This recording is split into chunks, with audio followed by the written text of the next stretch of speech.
everybody, and welcome to another episode of the Divorced Woman's Guide podcast. How are you guys doing today? Oh my goodness, I'm so happy you guys are here because I want to talk to you guys about 3 different co-parenting myths, and I'm going to debunk them for you guys right now. The reason I wanted to talk about co-parenting is because in just a couple of days, I have got a co-parenting apart summit that is going to be happening. That is on Friday, October 22nd.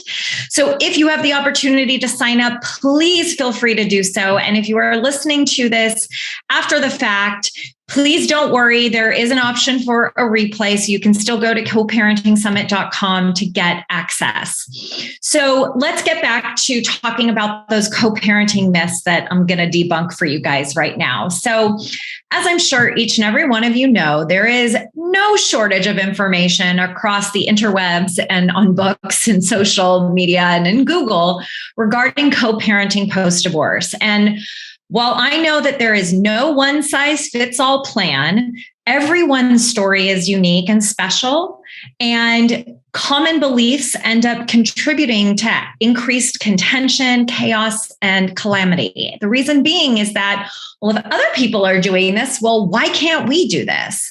And so what my goal with today's podcast is to help guide you guys towards a more calm, a feeling of being more in control of your co-parenting relationship and just allowing you to have composure as you are engaging with your co-parent. So here we go. I'm going to set the record straight and debunk 3 common co-parenting myths. Okay. Number 1, you guys are going to actually want to write this one down. So if you're driving or walking, pull open your notes, or when you stop driving, come back and listen to this. But number 1 is, we all think that we need more information, like gimme more. The more free stuff, the more podcasts, the more, books I read, the more free things that I do, I am going to get the right co-parenting tool. Okay, guys, it's not that you need more information. Okay, what you need is the right information from a trusted source, a trusted authority. The internet is alive and unwell with a lot of different co-parenting forums, groups, social media. And the problem is that a lot of the content can sometimes be unmonitored. And those of us who are already feeling struggle in our co-parenting relationship, we scroll through more of those stories. And so what does that do? It actually starts feeding that wound. It leads to you getting more angry and hopeless. So I want to invite you guys to just kind of be a little bit cautious, right? More information isn't necessarily better. It's about having the right information. So the co-parenting truth on this is to actually get your co-parenting information from a qualified professional who will help keep you focused on what works best for you.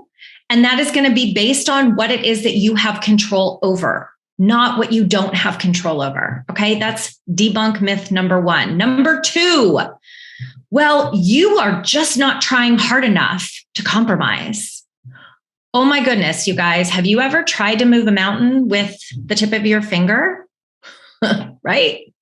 Now, let me say, compromise is important. However, compromising is something that is learned. It is something that happens when you are maintaining your own homeostasis, where you create your boundaries and knowing what compromise looks like, staying on your side of the fence. And if any of you are dealing with a narcissistic ex or an ex who has narcissistic characteristics, or perhaps is a sociopath, this gets a little tricky. Compromise gets a little bit tricky. And so what it is that you get to do instead, so here's that co-parenting truth, is to reframe what compromise means to you, okay? 50-50 can sometimes be a misnomer when it comes to co-parenting. And so what I always say is that there is always a place to meet in the middle-ish. Okay. There is a place to meet in the middle-ish when there is conflict, So resolution is possible. You're not always going to be heard. So my advice to each and every one of you guys is to make sure that, are you really justified in what you're fighting for, right? Pick your battles. And I can't tell you guys how many times I hear my clients say, I'm just so tired. I feel like I have to give in on everything. Why doesn't he or she listen to me? It's a common sentiment. I get it. And you've already been through the ringer, okay? But if it's a choice is it something that's like really ride or die, guys? Is it really going to matter in the long run? Or is this somewhere where you can just be like, you know what? Fine, right? Reframe your definition of compromise. And number 3 is 3 myth is, and this one I was guilty of. Wow, was I guilty of this? Well, you need to be more firm or more loud. Or perhaps some of you are on the opposite side of the spectrum where you need to be more quiet in order for things to fall into place. Well, the co-parenting truth on this, you guys, is that unfortunately, neither is going to work for you, okay? But what you do have control over is creating peace and calm versus disarray. So what I always like to say is that try to detach yourself from the drama and focus on problem solving instead.